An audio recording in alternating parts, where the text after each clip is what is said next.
Hey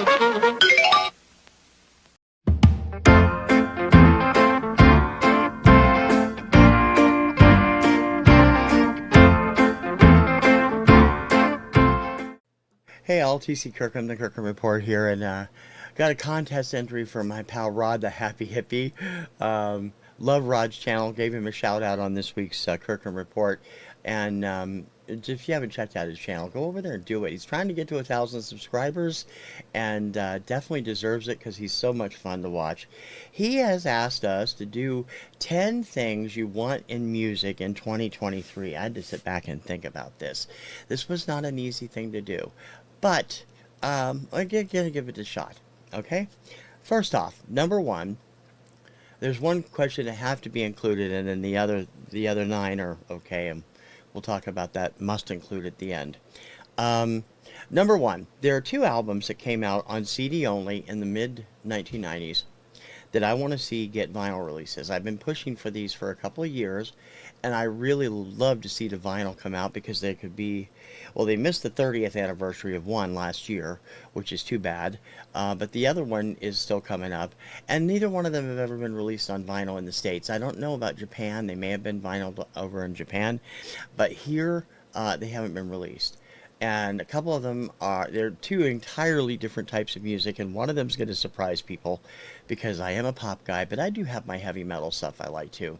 So the 2 albums I want to see come out in 2023 on vinyl are Karen Carpenter's solo album, released finally in 1996. It should have been out in 1980, although I've said it before, I'm not sure they made the wrong choice when they shelved it for a while because it was so different than what she was used to doing. The other one, 1992's Refugee by Bad for Good. This is the 4-piece band put together by Steve Vai that included a 16-year-old Danny Cooksey on lead vocals, 12-year-old Thomas McRocklin on lead guitar, 12 or 13-year-old Zach Young on bass, and 12 or 13-year-old Brooks Wackerman on drums. Love this band. They are fantastic, and if you've never heard it, if you're into the hair metal stuff, it's fantastic and deserves a vinyl release. So that's my number one, vinyl reissues for Bad for Good's Refugee and Karen Carpenter's solo album. Number 2, I'm a chart guy. You guys know that. You've watched me enough. I am sick to death of Billboard's bastardization of all their charts, and I'd like Billboard magazine to come to their senses and reconfigure the charts to be proper again. Now, I'm not saying that you need to change the way you do it, but there should be some limits as to how the Hot 100 is done, because I'm sick of seeing all these older songs at Christmas time taking over the top 10. They used to have a Christmas chart. They used to have, various other charts that they did this on, and now we've got all these other songs. Now, that's not to deny the fact that I had no problem with Running Up That Hill by Kate Bush hitting the chart again after Stranger Things this year, but I just think that they need to have some, it just isn't the same chart that it used to be. It doesn't mean anything anymore. And that's real, at least not to me, and I really think that's terrible. I'd rather look at the radio and records chart if it was still around than I would Billboard's Hot 100 anymore, because I just don't think it's worth anything. So number 2, Billboard magazine needs to come to their senses and reconfigure their charts to be proper again, come up with some formula that lets everybody get proper credit. Number 3, I talked about this last week on the Kirkham Report. There's been a lot of crazy stuff happening in the field of copyright when it comes to songwriting, and too many judges are asking juries with no experience in this to do these lawsuits. That's poppycock. I mean, it really is. It's how we got where we are now because of the messed up blurred lines decision, which was completely upside down from what should have happened had experts done it. Experts said it was fine, and the jury still said, jury basically went, F you, we're going to do this. That's wrong.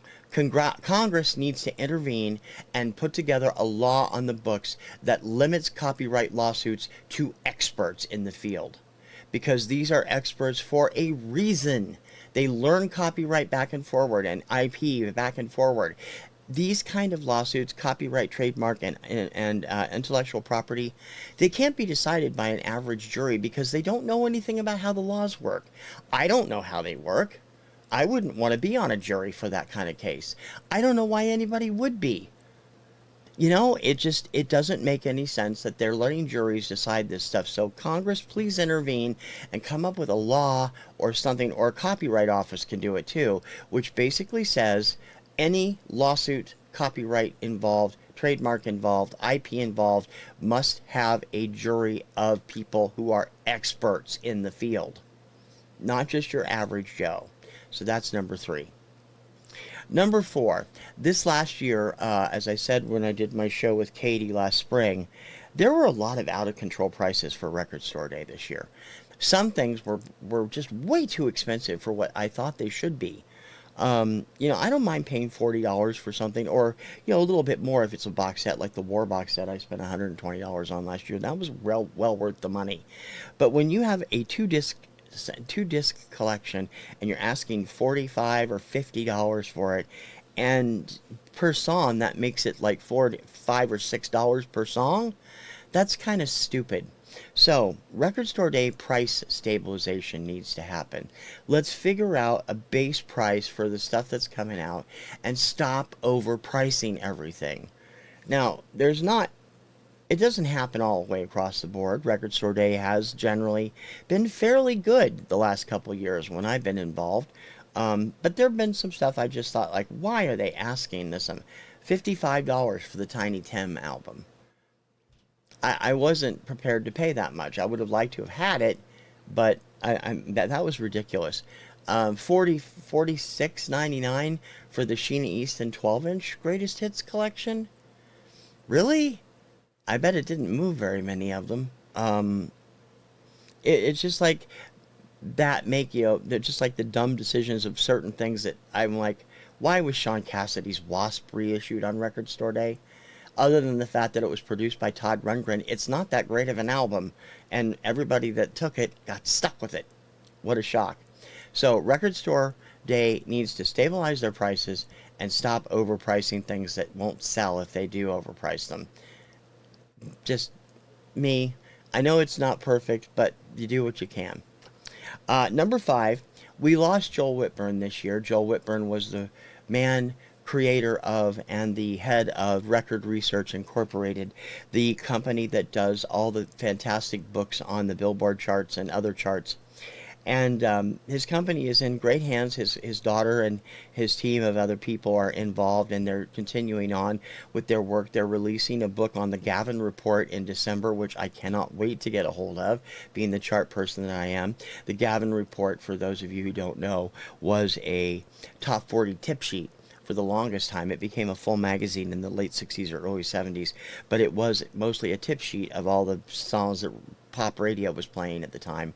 You can find some back issues if you go on, look around online. But they're putting together a book of those now. And now once they get those on the back burner, and they're working on their second volume of the updated Hot 100 book, which will go from 1980 forward. The first book is 58 to 79. That second book will be great to have, and I can't wait for that. But there's 2 books that desperately need updating.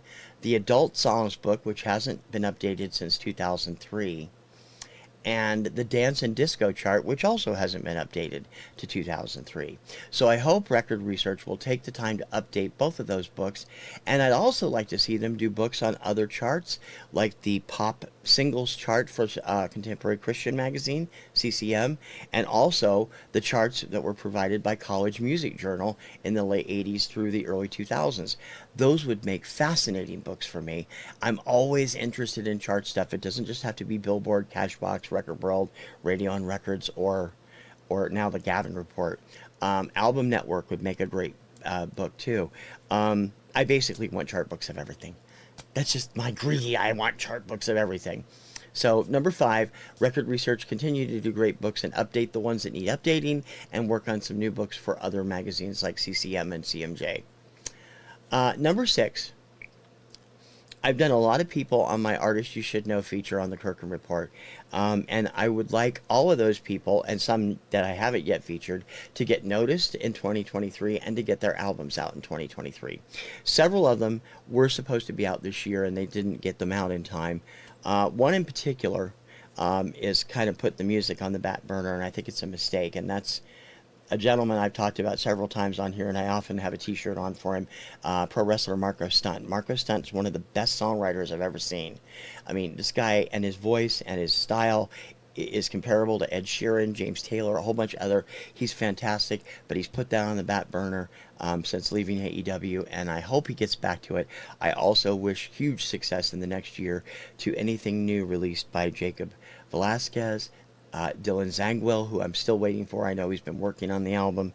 Daddy Fryer, whose new album will be out. He had hoped for the end of this year. I think he's shooting for early spring of 23 now. And others that have been on that Artist You Should Know feature, and some that I haven't featured yet. So I'm always looking for these artists. And one artist I featured in particular, Benicio Bryant, he's released a whole string of singles but no full album. And Benicio, you really need to do the music that you did on AGT in 2019 as full singles, because your fans are wanting those songs. Who I Am, Six Strings, Here Goes Nothing, which I know you did an earlier version after you were on The Voice Germany. But you need to get those out in formal versions too. So that's number 6, artists you should know, people, and some I haven't yet featured. I hope they get noticed and get their albums out in 2023. 7 and 8 go together. I wish, for number 7, I wish that Americans would really take the time to embrace the Eurovision Song Contest as the annual spectacle it is. More and more Americans are getting wooed in by Eurovision every year. A lot of it has to do thanks to that insipid movie that Will Ferrell did, but a lot of people connected with Eurovision loved that film. They thought it was hilariously funny. I'm just not a Will Ferrell fan, except in certain instances. He was great in The Producers. But Eurovision is so much fun, and when I'm looking forward to doing my coverage of the Junior Eurovision Song Contest. Will start next week probably, and this year's, and then of course we've already got some of the artists announced for the main Eurovision show, and it's coming from Liverpool this year, which will step in for Ukraine, who won last year, and I really think if people just watch Eurovision. And it's available right now on Peacock. I don't know if they're going to carry it next year, but they should. It's so much fun, and it only happens once a year, and it's just an amazing spectacle like Americans cannot pull off. So I wish Americans would embrace Eurovision as the annual spectacle it is and make it a worldwide hit. We seem to be the only country in the whole world that doesn't get it, and we should. Everybody should. See the hat. And in regards to that, number 8, I'd like to see the American Song Contest, which is the official new Eurovision spinoff in America, to be done right and to become a hit. This weekly format isn't working. They need to do it the way Eurovision has done it. 1 week, 4 specials in our case, 3 for the 3 semifinals and a final, or 4 semifinals and a final, all broadcast in 1 week, all with no commercials. Make it exactly the way Eurovision is, and you will have a hit on your hands. Didn't have a problem with Kelly Clarkson and Snoop Dogg as the host. They were really fun and enjoyed doing it. I enjoyed the contest overall this year, but I think the weekly format took away from it. Now they are in discussions to do another season. Hopefully it will come to pass, although right now it's not on NBC's schedule. So hopefully something will happen and it will continue forward for a second year. Remember, Eurovision took almost a decade to really become a hit in Europe. It was watched, but it didn't explode until the late 60s. So you need to give it time to grow. The American Song Contest can be as big as Eurovision if you do it right and you let it grow. So my number 8 is I want the American Song Contest to be done right, and I want it to become a hit. Number 9, I'm doing a new site called Record Store Rewind. I've talked about that. One of the things that's very important to me is the history of record stores. I worked for record stores for close to 20 years. I enjoyed doing it, and I had fun at all the different places I worked. I worked for a small chain in Ohio. I worked for Transworld at several different stores. But the mom and pops are where I've always shopped. I mean, I bought at big box marts when I was a kid. Everybody did. I mean, my early stuff came from, you know, rack jobber racks at Ben Franklin and the record store area of Twin Fair and Meyer and places like that. But when I discovered real record stores, I gravitated toward them. Record Store Rewind is designed to be a history of that, and I would really love it to take off and become a contribution fueled database of store histories. I've been working on it. I still haven't gotten anything up. I've only gotten a few contributions. I have a lot to add myself, and I am going to be trying to get it really off the ground.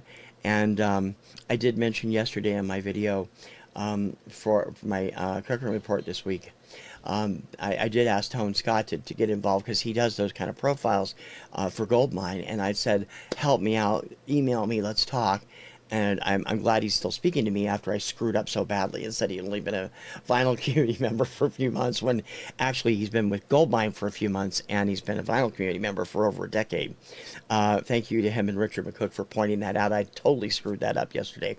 But in any case, I'd love to see Record Store Rewind take off and have everybody in the vinyl community contribute. I've put up some videos. I've got tips on how to do it. Some of it's super easy as finding old phone books and sending me the listings. I'll do the research. I just want to get the leads, and you guys got to help me do that. So number 9, Record Store Rewind to take off and become a contribution fueled database of store histories with contributions from the vinyl community and beyond. Number 10, totally selfish. I'd like to grow my channel to over 1,000 subs. I got up to close to 500 with my contest this summer, and it's slipped back considerably since then. I'd like to get it going forward so I can get up to 500, so I can get the community tab, and up to 1,000, so I'll be able to do, I'm assuming once you hit that monetizing level, you'll be able to do the licensing thing that I brought up on the Kirkham Report a few weeks ago. I'd very much like to get involved with that too. So hopefully I'll be able to grow my channel to over 1,000 subs in the next year. And I can only do that if you help me spread the word. And I thank everybody who always comments and writes and watches. And I'll eventually get there. I'm going to try. I know it bugs people that I ask for subscriptions, but studies have shown you have to ask or people won't do it. And sometimes it turns them off. I know it turns Mary off. I'm sorry. But you gotta have a happy medium. So that's why I only do it quickly at the end of the show. So those are my 10. Now the bonus question is the one that Rod wanted to be in there. I've decided to make it a bonus because it's just so out there. He wants us to pick a star from today who we would sacrifice to get somebody back. I'm going to hedge this a little bit, Rod, because I don't really feel comfortable naming particular stars because somebody likes them, just because I don't like them in many cases. So I would give up the whole crop of today's stars. There's just so many blah stars out there, pop stars mostly, that I just don't like and I don't really have any use for. I would give all of them up to get 4 people in particular back: Karen Carpenter, Kurt Cobain, Elliott Smith, and Avicii. I love all 4 of them, and I know that sounds strange because I am a pop guy, but I was a Nirvana fan. Kurt Cobain was a musical genius as far as I was concerned. Karen Carpenter's voice is matched by nobody. Elliott Smith's storytelling is haunting and beautiful, and Avicii was far too talented to lose him so young. I would very much love to have all of them back, and I would get rid of all of today's crappy one-hit wonder type artists to get them back again. So that's my entry, Rod. I hope you like it. I wish your family, everybody, all the best, and I hope you saw the shout out I did for you on the Kirkham Report this week. And great contest. I don't know if I'll win, but I'm in it for the fun. If I don't win, that's cool, but I'd love to win too, because I know you'll come up with some great prizes. In any case, thanks for watching. Don't forget to like and subscribe if you haven't already, and if you have, thank you. And continue to watch the Kirkham Report. Until next time, I'm TC Kirkham. Ciao, baby.